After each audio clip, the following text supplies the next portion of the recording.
TIG welding requires a steady hand, and you don't always have a place to prop that's convenient.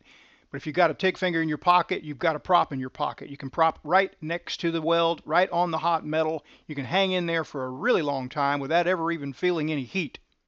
That lets you focus on making a good weld instead of how bad your fingers are burning.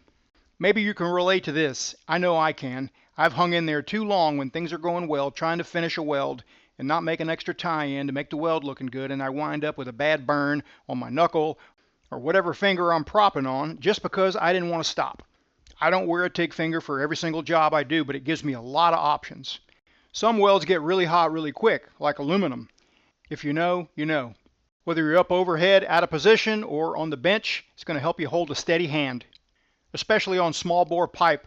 I walk the cup when I can, but there's times when you can't. There's stuff in the way. With a TIG finger in your pocket, you can freehand and still be steady, even on preheated pipe.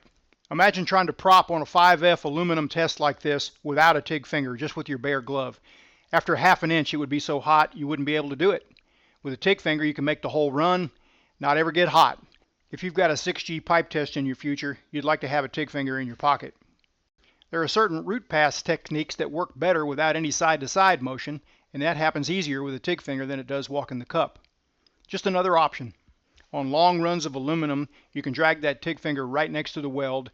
Your fingers will never get hot, and you can be steady and smooth.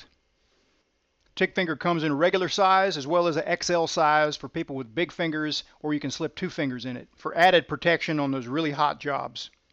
Made in the USA by friends and family, made from material made in the USA.